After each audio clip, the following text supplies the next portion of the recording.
2021 has been a fairly solid year in gaming, and some of my favorite gaming franchises of all time released new iterations that raised the bar. With the end of 2021 approaching, I wanted to take some time to reflect on the games that I put my life on hold to experience and give the studios that developed them their roses. This isn't necessarily a ranked list, but I will save my game of the year for the very end. If you're new to the channel, I make retrospectives and reviews as well as a series called I Finally Beat, where I revisit games I couldn't beat as a kid or go hands-on with a fan favorite franchise for the first time. I also just started a Nintendo-centric podcast called Me, Myself, and I, where I discuss all things Nintendo, and new episodes go live on YouTube, Spotify, Apple and Google Podcasts every Monday at 5 a.m. Eastern Standard Time. If that sounds interesting to you, subscribe to the channel. I'm just getting started and it means the world to me. Now, let's get on with my favorite games of 2021. I wasn't sure how I felt about Returnal when I first saw the game being announced, but I knew I enjoyed Housemarque's previous games and was tentatively excited to see their first big AAA title. I also really just wanted to play something new on my PlayStation 5, but Returnal surprised me with its challenging gameplay, atmospheric planet, and the depth of Celine's mysterious story. Releasing just 2 days after my birthday, I treated myself to PlayStation's latest first-party exclusive and fell headfirst into the world Housemarque had crafted. Learning how to play Returnal and figuring out the gameplay loop, pun intended, was way more challenging than I had expected. I figured Housemarque's arcade-like history would spill over into Returnal, and the challenge therein would come with it, but the relentless brutality of Atropos wrapped the tentacles of frustration around my psyche and dragged me to the precipice of buyer's remorse, but even more so, sparked exhilaration. That one more run feeling kept me coming back to Returnal all year, and while I have to admit I'm still not very good at it, the procedural nature of the game kept it feeling fresh. The RNG gods either blessed me or cursed me, but ultimately prevented me from falling into a gameplay rut. I felt encouraged to try new weapons and artifacts, mostly because I had no choice but to use what I was given, but I was open to trying new things, and despite wanting a carbine, I was pleasantly surprised with how effective the rock-glammed lobber was once I figured out how to use it properly. The different biomes of Atropos are interesting to explore, and oddly enough, I feel like I still find something new each time I arrive in one of them. Sometimes I just stop and pan the camera around while listening to the sounds of the world. It's equal parts beautiful and haunting. The remnants of a fallen civilization are strewn about, and finding glyphs to slowly translate the language was an interesting way to uncover the mystery of what happened to the sentient life on Atropos. In addition to the lore of the planet, finding audio logs from Celine's previous attempts to reach the White Shadow and the occasional visit to her seriously out-of-place 20th century home were intriguing and at times chilling to the core. Celine's home gave me serious PT vibes, and I immediately felt like I was playing a survival horror game every time I entered through the front door. I don't want to spoil the game's story for anyone, as I know a PS5 is still difficult to obtain, so I'm going to stop right there. Returnal is a fantastically challenging and surprisingly deep game that is a welcomed addition to the PlayStation exclusive library that I plan on revisiting well into 2022 and beyond. I'm a sucker for Pokemon games, especially the 4th generation Nintendo DS games, so getting to play a remake of Diamond and Pearl this year was a treat. The familiar region and Pokemon mixed with some new quality of life features ILCA introduced to Game Freak's Classic made the game a nostalgia trip without the hang-ups of the past. To be fair, I did enforce some rules that restricted my playthrough, which elevated the game's difficulty, made it a lot more compelling, and circumvented the always-on experience share. There's a video all about that playthrough on my channel if you would like to check it out. But even with that aside, I had a great time consuming the comfort food-like gameplay of Brilliant Diamond. The Sinnoh region was a lot of fun to explore with its new aesthetic, and I was often taken aback at how much I was appreciating it when at first glance I thought I didn't like it. I'm a huge fan of pixel art, and I would say Generation 4 has the best in the entire series, but despite that, I was surprised at how much I liked the chibi art style of the overworld once I spent some time in it. I honestly wouldn't mind this art style being used for remakes going forward, as I much prefer it over what was going on in Sword and Shield, and the idea of Game Freak forcing ILCA to align the remakes with their new look for Pokemon games just doesn't sit right with me. The overworld aside, the look of the battles is what I've always wanted and imagined Pokemon battles looking like, and for the first time in years, I left battle animations on. I started turning them off around Pokemon X and Y as I grew tired of seeing the animations play out over and over, but they looked so good in Brilliant Diamond that I opted to enjoy them rather than save some time by turning them off. The Pokemon Gym and League Challenge felt familiar, but having to take the Fairy-type Pokemon into consideration this time around did change how I approached my adventure in Sinnoh, and I think it added balance to the region. I still opted for a similar team, but added some moves like Dazzling Gleam to Roselia and Kadabra to take out Cynthia's Spiritomb, which used to give me so many problems in the past.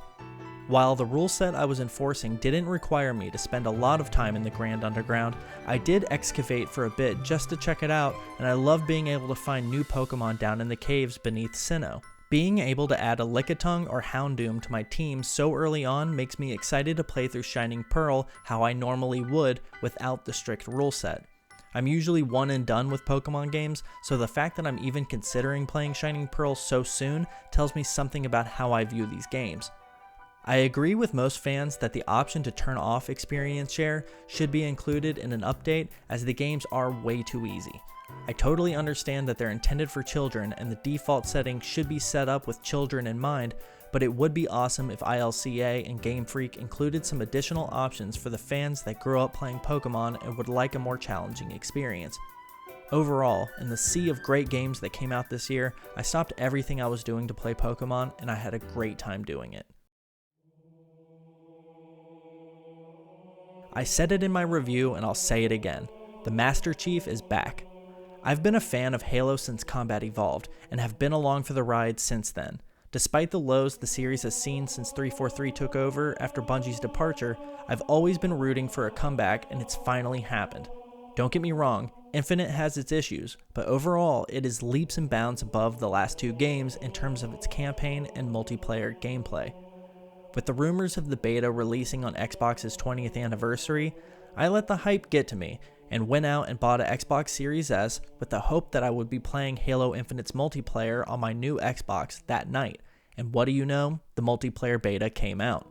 Since then, I've been playing Halo constantly, and it's awesome to see my friends doing the same thing. For the first time in a really long time, the Halo community is happily playing one of their favorite gaming franchises, and you've gotta love to see it. I also really enjoyed my time with the campaign.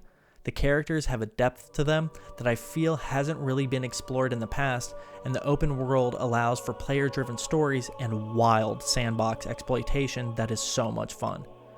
343 really hit it out of the park this time. I will admit that I wish the boss fights and the story missions were more creative, and I think that if they were more similar to the boss fights in Destiny, that would take the campaign to a whole new level, and I hope 343 does something like that in future games. The story bosses were just too similar to the high-value targets in the open world, and as a result, they didn't feel special. Overall though, Halo Infinite is both a great Halo game and a beacon of hope for Xbox's exclusive games library. I'll be playing it well into 2022 and most likely until the next Halo is released. In the 6th grade, I traded Mortal Kombat Deadly Alliance for the original Ratchet & Clank, and I don't think I've ever made a better deal in my life. I had never seen Ratchet & Clank before, and since that day, I've never looked back. Rift Apart is the latest entry in the series, and I cannot praise it enough for its looks, gameplay, and story. Insomniac hit another home run and reminded us all why they are a rift apart from their competition. It seems like for years now, people have said that certain games feel like you're playing a Pixar movie, and that may not have been totally accurate until Rift Apart came along. Rift Apart is a stunning game in the visual department, and I sometimes can't believe that it's a real game. It's what I always wanted Ratchet & Clank to be, and it feels like I'm dreaming every time I launch the app. In terms of gameplay, Rift Apart is rock solid. The weapons are diverse and interesting, the worlds are a joy to explore, and flipping back and forth between Ratchet and Rivet was executed perfectly. Not to mention, being able to slip into different dimensions without needing to wait through load screens is incredible. The game is a technical marvel, and it really kicked in the door for the new generation of gaming. I also really enjoyed the story and loved the introductions to what I imagine will become franchise favorite characters with spin-off potential. I won't spoil anything for players that haven't had a chance to play it, but I will strongly suggest that anyone with a PlayStation 5 buy this game. In any other year, Rift Apart would have been my game of the year, and by a country mile. But there's one other game that came out this year that I still cannot believe how good it is, and am shocked by how much joy it brought into my life. Metroid Dread caught me so off guard with how good it is that I still can't believe it. I bought it so that I could launch a video series called I Finally Beat, and I just wanted to challenge myself to beat a Metroid game, but along the journey, I had to admit to myself that I was having more fun exploring Planet ZDR than I had in any other game this year. The gameplay is so mechanically sound that moving through the environment feels effortless and fluid. Samus has so many options for traversal at her disposal, and how Mercury's team managed to get all of them into the control scheme without having to open a menu and swap abilities still blows my mind. The bosses are some of my favorite boss fights of all time, and the way each one of them challenged me made me better at the game. They scaled with my new abilities and acquired prowess, and sometimes I still think about Kraid and Ravenbeak and the punishment they inflicted on me until I was good enough to beat them. The Emmys made exploring the different areas of ZDR more interesting and added a flavor that other enemies just couldn't achieve on their own. The sound design of the Emmys haunted me while playing Dread, and just hearing the chirp they make brings back all of the anxiety I felt running from them. Entering an Emmy zone is something that has to be considered. I would often think, do I really need to backtrack to that area? Can I get there without going through the Emmy zone? And I can't think of another game that gave me that feeling this year. I really enjoy a challenge, and Metroid Dread challenged me more than any other game in 2021, and in more ways than just one. I still can't believe I'm saying this in a year where a new Ratchet Clank came out, Halo is back in full effect, and a remake of Diamond and Pearl was released, but Metroid Dread is my game of the year. My schedule has been a bit busy, but I still look at Dread and can't wait to return to it. It's the first game I've ever really considered trying to speedrun, and eventually I know I will try. If you haven't played Metroid Dread, give it a try. There's a demo on the eShop, and take it from me, I had little to no experience with Metroid games, and learning how to play them through Dread was more fun than it was tedious. Well, those are my favorite games of 2021. 2022 looks to be packed with great games, so I can't wait to play them and cover them here on this channel. What were your favorite games this year, and what are you looking forward to playing in 2022? Let me know in the comments below. You can follow me on Twitter at Hitbox Detective, and subscribing to this channel means the world to me. I know everyone says that, but I really mean it when I say it. Thank you so much for watching this video, and I hope to see you next time. Take care.